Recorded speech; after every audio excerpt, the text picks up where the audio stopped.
하나님의 말씀 증거하겠습니다. 우리 먼저 좀 옆 사람하고 이렇게 인사했으면 좋겠습니다. 지난 1년 동안 수고 많으셨습니다. 이렇게요. 지난 1년 동안 참 수고 많으셨습니다. 네. 자, 되게 이런 인사 받으면 감사합니다. 이렇게 답례하는 거죠. 감사합니다. 이렇게 서로 인사 나눠주시죠. 감사합니다. 자, 오늘 우리는 누가복음 2장 41절에서 52절까지의 말씀을 함께 읽었습니다. 오늘 본문은 예수님의 소년기 시절의 이야기인데요. 성경 속에 이렇게 특별히 복음서에서 이 누가복음에만 나오는 이야기입니다. 예수님의 소년 시기에 대한 기록은 복음서에 그렇게 많지는 않습니다. 이 예수님의 어머니인 요셉과 마리아, 그들은 예수님이 12살 되는 해에 유월절을 맞이해서 종교 예식을 치르기 위해 예수님을 데리고 예루살렘 성전을 찾아가게 됩니다.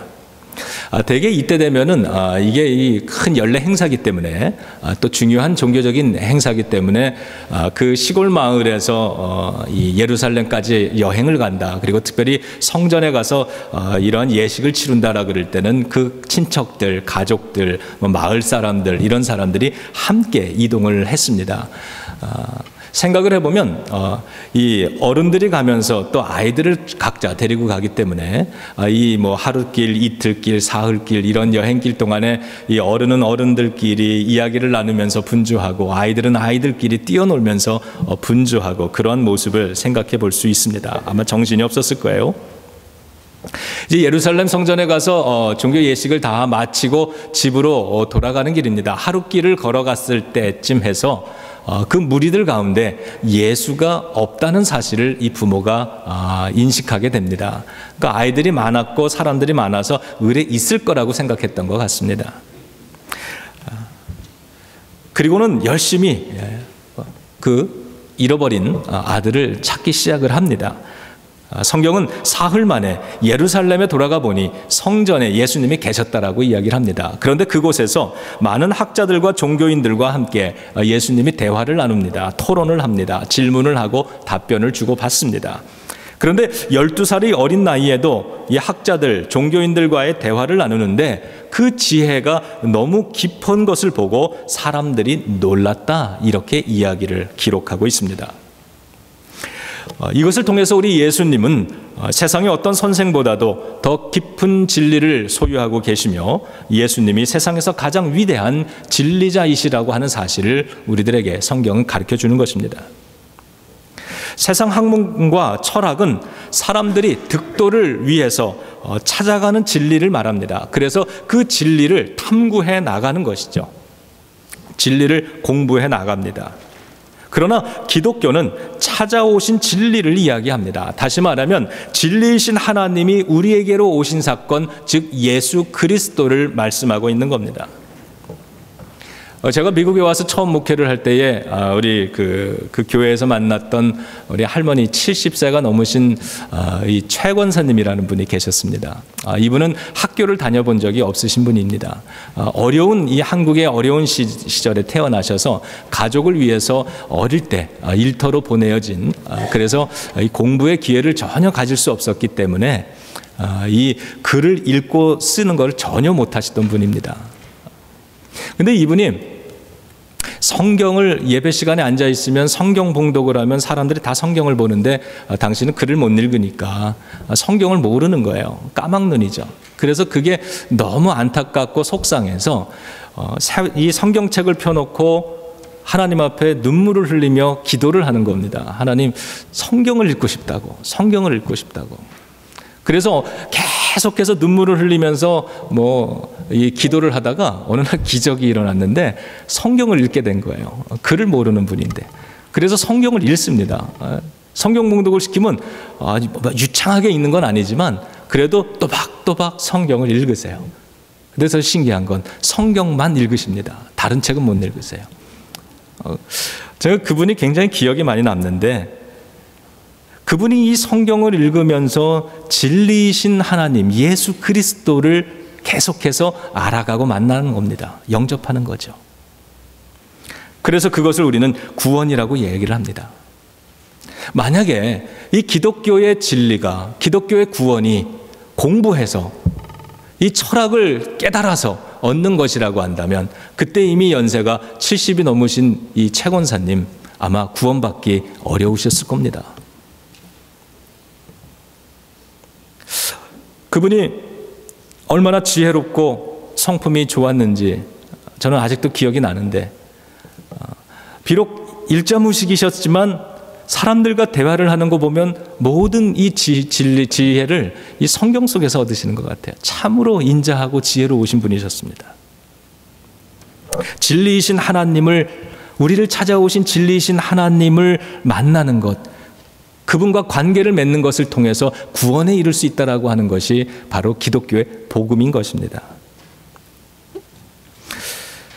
성탄주의를 앞둔 금요일에 제가 전화 한 통화를 좀 받았습니다. 가까운 선배 목사님의 23살 난 대학생 아들이, 막내 아들이 이 교통사고를 당해서 죽었다는 소식이었습니다. 그 아이가 국민학생일 때부터 봐왔기 때문에 그의 갑작스런 죽음이 굉장히 충격이었고 믿어지질 않았습니다. 그리고 굉장히 슬펐습니다. 성탄절을 다 보내고 이제 그 27일인가 26일인가 26일 수요일에 추모 예배를 드렸기 때문에 그 참석하기 위해서 제가 가기로 했던 목회자 수련회에 익스큐즈하고 허락을 받아서 그곳을 못 가고 비행기를 타고 아틀란타를 다녀왔습니다. 그곳에 가서 봤더니 이 전국에 흩어져 있었던 이 목사님의 친구들이 다 찾아왔고, 뭐 LA, 뉴욕, 시카고 이런 데서 목사님들이 찾아와서 함께 위로하는 그런 아주 아름다운 모습을 봤습니다. 예배 때 그 교회 교인들로 가득 채워진 그 성전에서 예배를 드리는데 그 목사님이 갑작스럽게 대표 기도를 해달라고 하는 부탁을 하셔서 어려운 심정으로 기도를 드렸습니다. 아들을 떠나보낸 부모님의 이 마음을 기도에 담아내는 게 쉽지가 않았습니다. 그래서 다만 이렇게 기도를 드려봤습니다. 하나님, 아들을 잃고 슬퍼하는 부모의 모습을 지금 우리가 바라봐야 하는 이 자리에 서 있는데, 이 자리가 독생자 예수를 십자가에 내어주고 슬퍼하는 하나님 아버지의 마음을 볼 수 있는 자리가 되게 해주셔서 그것으로 위로가 되게 해주시고 그것으로 이겨낼 힘이 되게 해달라는 그러한 기도를 드렸습니다. 짧은 시간이지만 이틀 동안 목사님과 사모님과 함께 지내며 그 모습을 바라보고 지켜봐야 했습니다. 자녀를 잃을 슬픔을 간신히 이겨내려는 모습을 곁에서 지켜보는데 부모의 마음이 다 한결 같은 것이라 생각을 합니다. 오늘 본문에서도 우리는 12살 난 아들 예수를 잃어버리고 당황하면서 사방을 찾아 헤매고 다니는 부모의 모습을 오늘 우리는 봤습니다. 예수의 부모인 요셉과 마리아는 사흘 동안 찾아 헤맨 거죠. 마음이 얼마나 애타고 힘들었을까요? 그 사흘 만에 예루살렘 성전에서 아들을 다시 찾게 됩니다. 48절에 보니까 그 아들을 성전에서 찾고 나선 이렇게 이야기를 합니다. 내가 너를 근심하여 찾았다. 이렇게요. 엄마와 아빠가 너를 근심해서 찾았다. 우리식으로 얘기해 보면 너 여기 있으면 어떡하니? 엄마와 아빠가 너를 얼마나 애타게 찾은 줄 알아? 이렇게 야단을 쳤다는 것이죠. 이것은 분노이기보다는 안도의 한숨이었을 것입니다. 너무 놀랐지만, 너무 떨렸지만 다시 찾은 기쁨 때문에 화를 내기보다는 야단을 치는 것으로 대신하는 부모의 심정이 바로 이것 아니겠습니까? 성경은 하나님께서도 이와 같은 심정으로 우리를 찾으신다고 말씀합니다. 누가복음 15장은 잃어버린 양을 찾아 헤매는 그러한 목자의 심정으로 하나님 아버지께서 우리들을 찾으신다고 말씀하고, 요한복음 4장은 예배하는 자들을 찾고 계신다고 말씀을 하십니다. 이런 이야기가 있습니다. 4명의 사냥꾼이 사냥을 하러 산 깊은 곳에 들어갔다 그만 길을 잃어버립니다. 헤매게 됩니다. 그러자 구조대원들이 그들을 찾기 위해서 출발을 했습니다. 그런데 이 구조대원이 가보면 항상 그 사냥꾼들의 발자국을 발견할 뿐이고 그들이 피워놨던 타다 남은 이런 이 모닥불을 발견했을 뿐입니다. 왜냐하면 이 사냥꾼들은 길을 찾으려고 여기저기 너무나도 갈팡질팡하면서 헤매고 돌아다녔기 때문에 이 수색대원들이 그들을 찾지를 못하고 결국 철수했다는 것입니다. 이 4명의 사냥꾼 이야기와 다르게 어린 자녀들과 함께 이 산으로 캠핑을 떠났던 야영을 하는 어느 부모가 그 아이들에게 들려주는 가르침은 우리에게 많은 새로운 지혜를 가르쳐 줍니다. 부모가 이렇게 아이들에게 캠핑장에서 가르쳐 주는 거, 만약에 이 캠핑 기간 동안에 너희들이 길을 잃어버린다면, 엄마 아빠와 떨어지게 된다면 첫째로 할 일은 헤매지 말고 그 자리에 그대로 앉아 있거라 라고 하는 이야기예요. 그 자리에 그대로 앉아 있거라. 그리고 원한다면 노래를 부르거나 아니면은 막대기로 나무를 두드려서 소리를 내라. 그리고 내가 다시 말하지만 절대로 움직이지 말아라. 어머니와 아버지가 끝끝내 너희를 찾아내고야 말 테니까 믿고 기다려라. 이렇게 이야기를 합니다. 이것이 도니안 스미스의 책에 나오는 이야기입니다. 우리 성가대의 이 찬양을 들으면서 정말 은혜가 아니면 은혜 없이는 우리가 살 수 없는 지난 한 해를 보냈다는 생각을 합니다. 지난 한 해 어려울 때마다, 우리가 방황할 때마다 우리를 포기하지 않고 찾아와 주신 하나님의 은혜가 아니었으면 살 수 없다는 고백을 드리게 됩니다. 우리가 너무 힘들어서, 너무 이해되지 않아서, 때로는 속이 상해서, 때로는 불평이 생겨서 하나님을 찾아가지 못할 그때에도 하나님께서는 우리를 찾아와 주시고 힘이 되어 주신 그 하나님의 은혜를 생각하면서 우리 감사하는 마음으로 우리 찬송가 한 장 같이 부르면 좋겠습니다. 우리 300장 내 마음이 낙심되며 근심에 눌릴 때, 지난해 우리를 찾아와 주시고 동행해 주신 하나님의 은혜 생각하면서 함께 1절과 2절 불러보겠습니다. 내 마음이 낙심되며 근심에 눌릴 때 주께서 내게 오사 위로해 주시네. 가는 길 캄캄하고 괴로움 많으나 주께서 함께하며 내 짐을 지시네. 그네가 내게 족하네. 그네가 족하네. 이 괴로운 세상 지날 때 그네가 족하네. 희망이 사라지고 친구 날 버릴 때 주 내게 속삭이며 새 희망 주시네. 싸움이 맹렬하여 두려워 떨 때에 승리의 왕이 되신 주 음성 들리네. 그네가 내게 족하네. 그네가 족하네. 이 괴로운 세상 지날 때 그네가 족하네.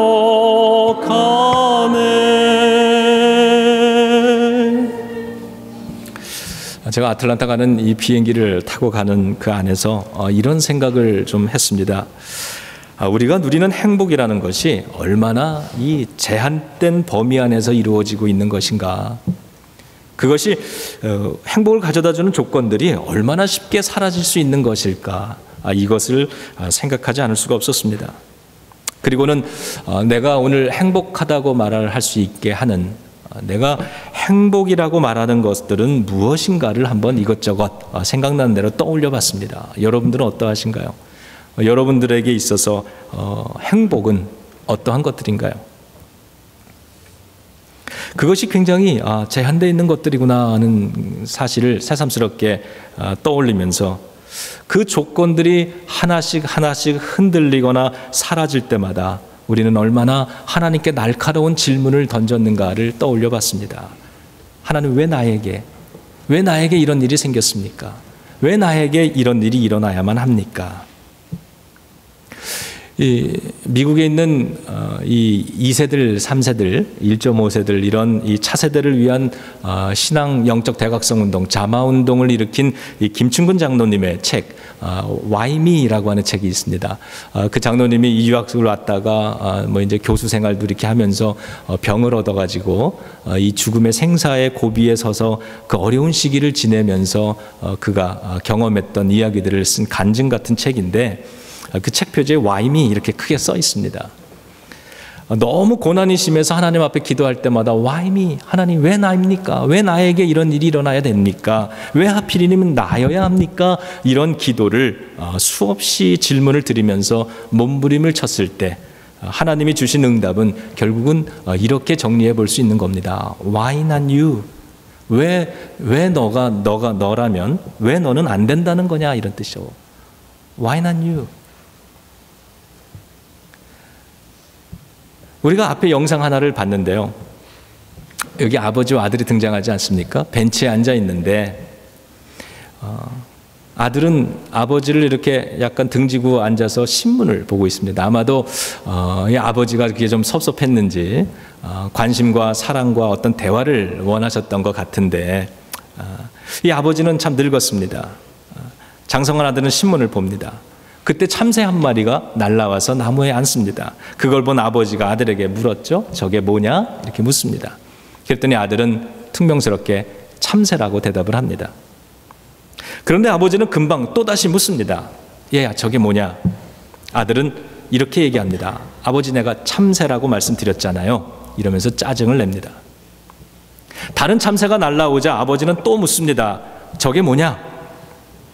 그러자 아들은 소리를 지르면서 도대체 왜 자꾸 같은 질문을 하는 거냐고 그렇게 신경질을 냅니다. 아버지가 또 묻습니다. 저게 뭐냐? 그러자 아들이 폭발합니다.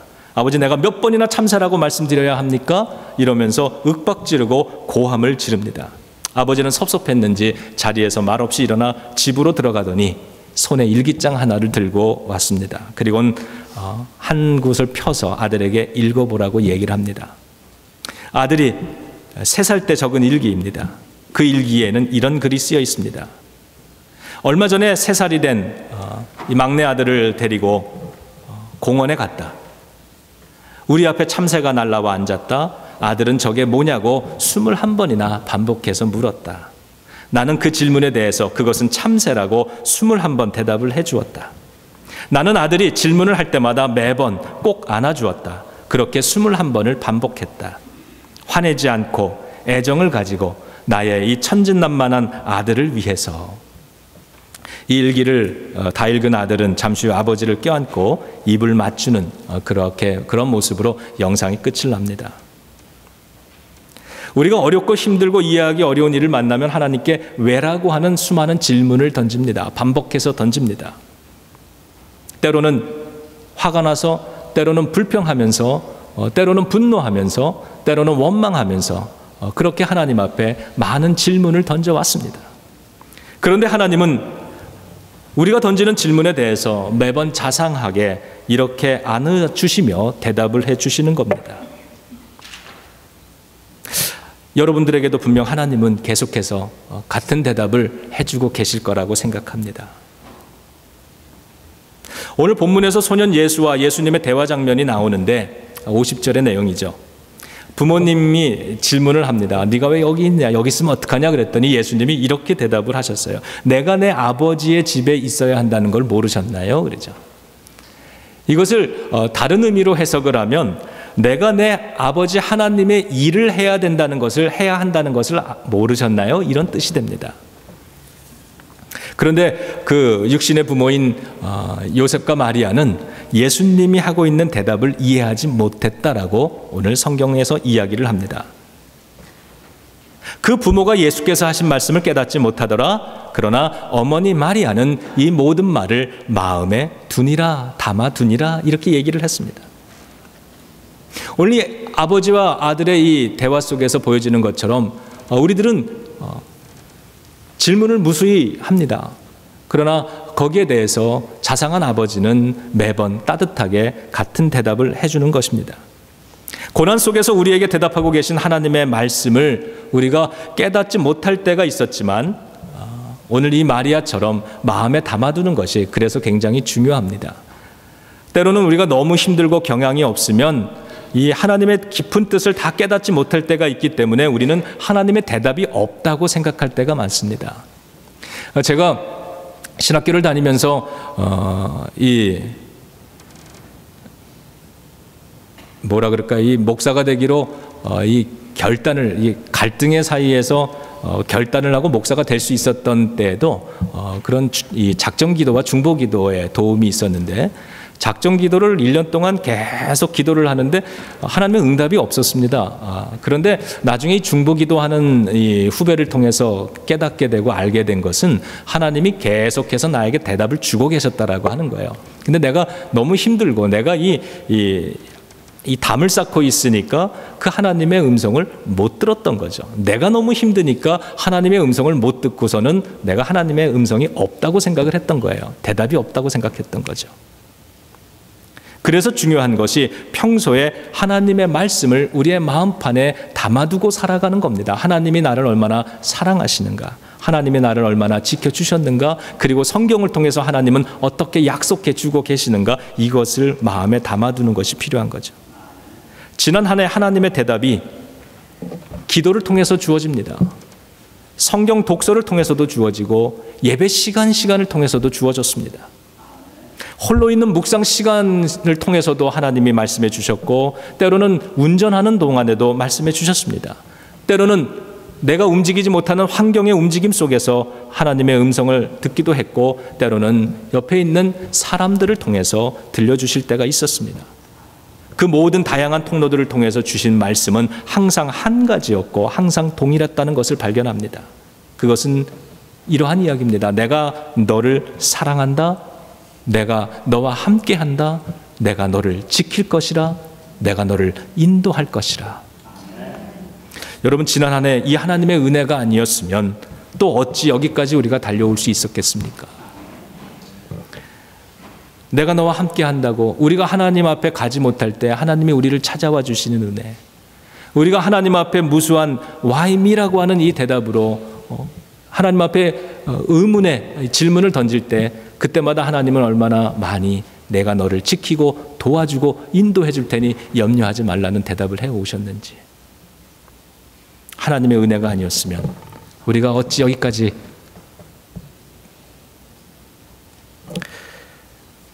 달려올 수 있었을까? 주님의 은혜를 생각하며 다시 한번 301장 한번 찬양해 보고 우리 함께 기도하도록 하겠습니다.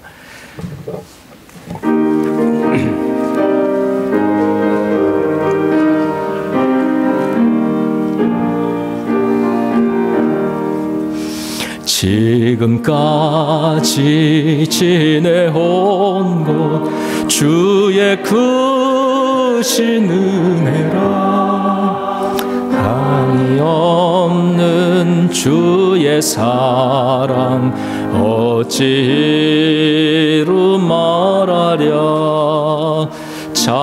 자나깨나 주의 손이 항상 살펴주시고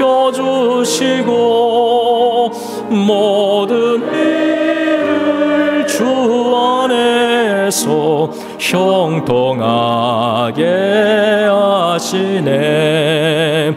몸도 마음도 연약하나 세임받아 살았네.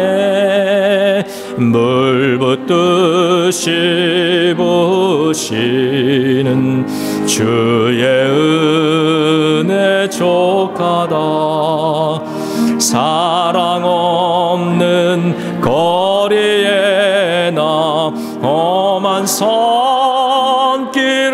맬 때 주의 손을 굳게 잡고 찬송하며 가리. 주님 다시 배울 날이, 주님 다시 배울 날이 날로 날로 다가와.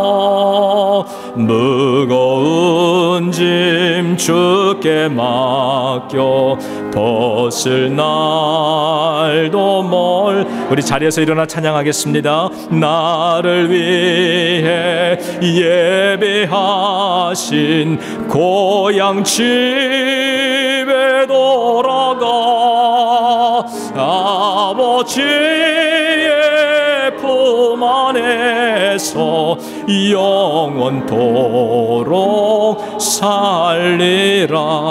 우리 지난 한 해를 되돌아보면서 또 새로운 한 해를 바라보면서 우리 함께 통성으로 기도하겠습니다. 내가 너와 함께하리라. 내가 너를 도우리라.